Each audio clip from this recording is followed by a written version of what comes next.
hear the sound of time, stories weaving words that climb, whispered tales in a cozy nook.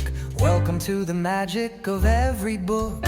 Bookshelf babble, take the stage, turn the chapter, fill the page. Laughter, wisdom, stories to spare, a podcast world where books are everywhere. Hello and welcome to Bookshelf Babbles. We're your hosts, here to chat about the ideas hidden between the pages. Today, we're diving into the Booker Prize 2025 Longlist, freshly unveiled. And here's a quote to get us started. The Booker Prize, a name now synonymous with literary excellence. Let's explore how this connects to the power of books in our lives. Indeed, the Booker Prize is more than just an award.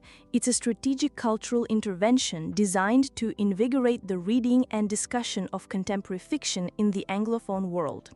It aims to elevate newly published English-language works to a central status similar to France's Prix Goncourt. Absolutely.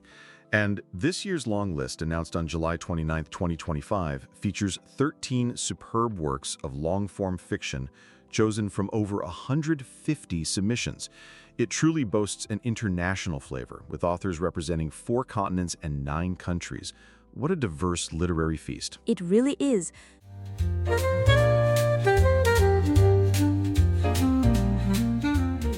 Let's explore some of these intriguing titles, starting with Katie Kitamura's Audition. Audition is described as a mesmerizing Mobius strip of a novel that asks who we are to the people we love. It plunges into the mind of an aging actress preparing for a new theatrical production, whose world is upended when a stranger approaches her, claiming to be her long-lost son. Yes, and is built on a fascinating premise, 2 competing narratives on spool, rewriting our understanding of the roles we play every day: partner, parent, creator, muse, and the truths every performance masks. The novel itself is structured in 2 different parts, mirroring a play with 2 acts. That's right. The narrator is an unnamed first-person female, a stylistic choice seen in Kitamura's previous acclaimed works like Intimacies and A Separation.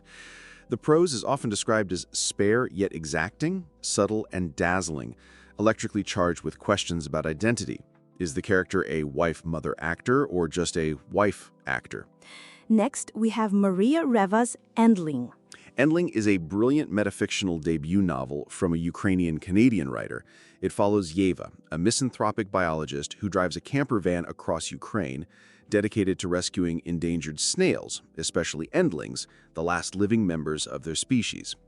To find her unusual mission, Yeva works for romance tours, encountering Western men who believe they'll find docile brides in Ukraine. She then becomes entangled with 2 activist sisters, Nastia and Solomia, who plan to kidnap foreign bachelors to protest the bridal industry. The plot takes a stunning, unexpected metafictional turn when Russia invades Ukraine, forcing Yeva to make impossible choices. Reviewers highlight its unique blend of humor and horror, exploring environmental destruction, feminist outrage, and the inhumanity of war. The author even inserts herself into the narrative, questioning the feasibility of writing a novel about the invasion in real time. Moving on to David Salai's Flesh. Flesh is a propulsive, hypnotic novel that traces the life of Isfan, from his isolated teenage years in Hungary to his midlife as personal security for London's super-rich. His life spirals out of control after a clandestine relationship and a violent accident. Salai uses incredibly spare prose to create a hypnotically tense and compelling book.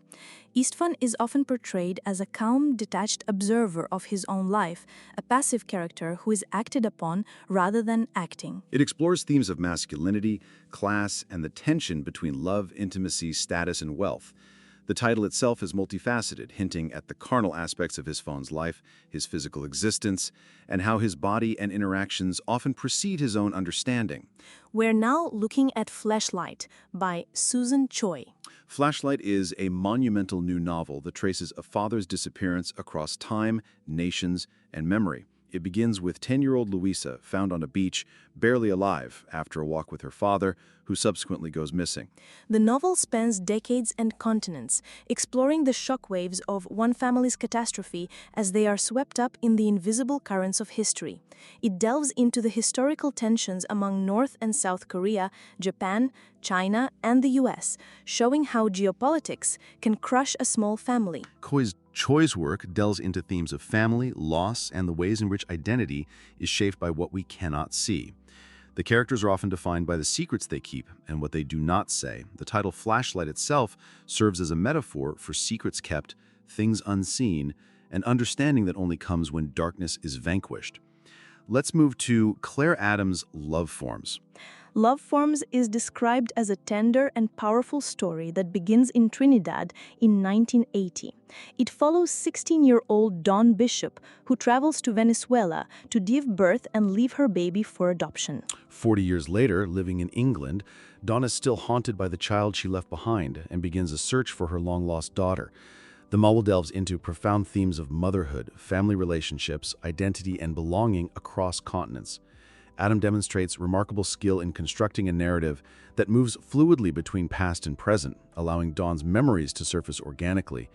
It's praised for its compassionate portrayal of Dawn's struggles, the enduring bonds between mother and child, and its insights into Trinidadian and Venezuelan life and history. Now for Lydia Joga's debut novel, Misinterpretation. Misinterpretation is a ruminative and propulsive debut novel set in present-day New York City. It follows an unnamed Albanian interpreter who reluctantly agrees to work with Alfred, a Kosovar torture survivor, during his therapy sessions. Her impulsive attempts to help Alfred and other clients lead to risky encounters and ill-fated decisions that jeopardize her marriage and mental health. This prompts a spontaneous trip to Albania to reunite with her mother, where her life in the United States is put in stark relief. The novel interrogates the darker legacies of family and country, as well as the boundary between compassion and self-preservation. It explores the complexities of navigating a polyglot culture where reality and emotions can easily be misinterpreted, and the narrator herself struggles with boundaries and people-pleasing. Next up, we have Jonathan Buckley's One Boat. One Boat is an artfully constructed, absorbing, and insightful novel that grapples with questions of identity, free will, guilt, and responsibility. The narrator, Teresa, returns to a small Greek town after losing her father, a place she first visited 9 years prior when grieving her mother. She immerses herself in the town, observing its inhabitants and reconnecting with people she met on her first visit. The narrative mixes her memories from the past with her current encounters, often using her old notes to deepen her reflections. The novel also incorporates complex philosophical ideas, such as how her mother's work in mathematics relating to 0-1 laws and topology links to the idea of convergence and intersecting elements in life. There's even a meta-fictional twist at the end, as Teresa discusses a draft of her own story, blurring the lines between what is real and what is fictionalized. Let's talk about Benjamin Wood's Sea Scraper. Sea Scraper is a mesmerizing portrait of a young man hemmed in by his class and the ghosts of his family's past, dreaming of artistic fulfillment. Thomas Flett lives a slow, deliberate life with his mother in Long Ferry, working his grandfather's trade as a shanker, scraping for shrimp on the gray, gloomy Irish sea shore. At heart, Thomas is a folk musician, a private dream he holds while yearning for a different future. His monotonous routine is shaken when a striking visitor, an American film director named Edgar Acheson, arrives, bringing the promise of Hollywood glamour and new possibilities. The novel is set in the 1960s, beautifully evoking a moody, atmospheric coastal setting. It explores themes of dreams, class, family, the power of music, and the quiet struggle of staying put versus breaking free. Reviewers praise Wood's sensitive and evocative writing, making the reader feel immersed in Thomas's world and his desire for change. Next, we have Kiran Desai's The Loneliness of Sonia and Sunny. This is an expansive, multi-generational love story primarily set between 1996 and 2002, spanning India and the United States. It follows Sonia and Sunny, two Indian-born individuals educated in the U.S., whose families initially consider an arranged marriage for them. Their paths diverge and reconnect, exploring the complexities of romantic relationships, familial expectations, and the immigrant experience. The novel delves into themes of love in its many forms, racism, class distinctions, and the profound loneliness of navigating a world that never quite feels like home. The Loneliness of Sonia and Sunny is notable for being the longest book on the 2025 long list, weighing in at over 650 pages, and it took Decide 20 years to write.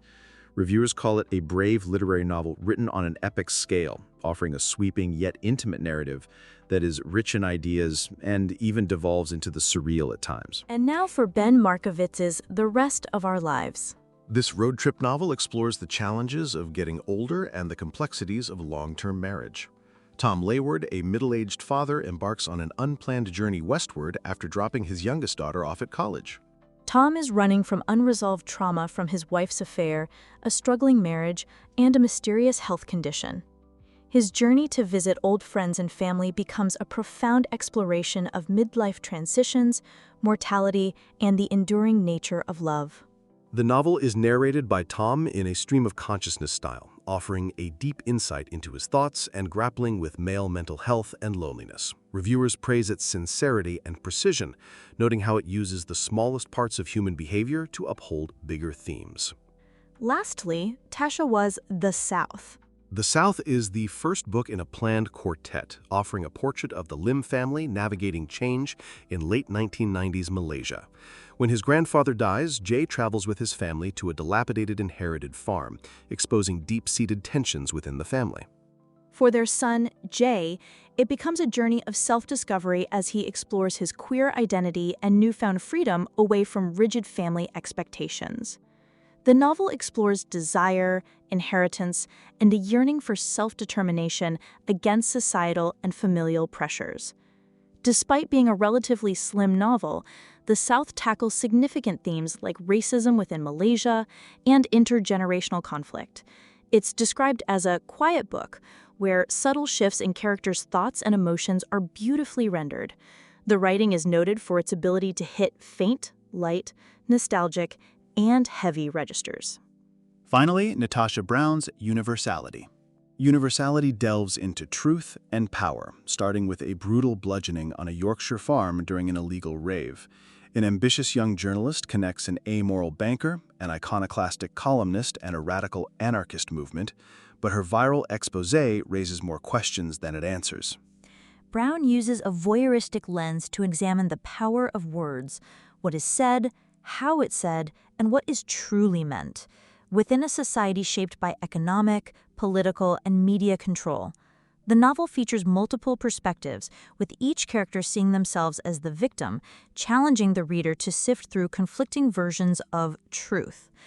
It's praised as a compact yet sweeping satire, a compelling and unsettling celebration of the spectacular, appalling force of language. Themes of class, race, privilege, and the journalistic culture wars are explored, making it a challenging read that defies easy interpretation. All right, let's wrap it up. Today, we explored the diverse and thought-provoking books on the 2025 Booker Prize Longlist, from fractured narratives and explorations of identity to deep dives into family sagas and societal critiques. We hope it left you thinking and inspired to pick up a good book. Each of these titles offers a unique lens through which to view human experience, demonstrating the incredible range and ingenuity of contemporary authors.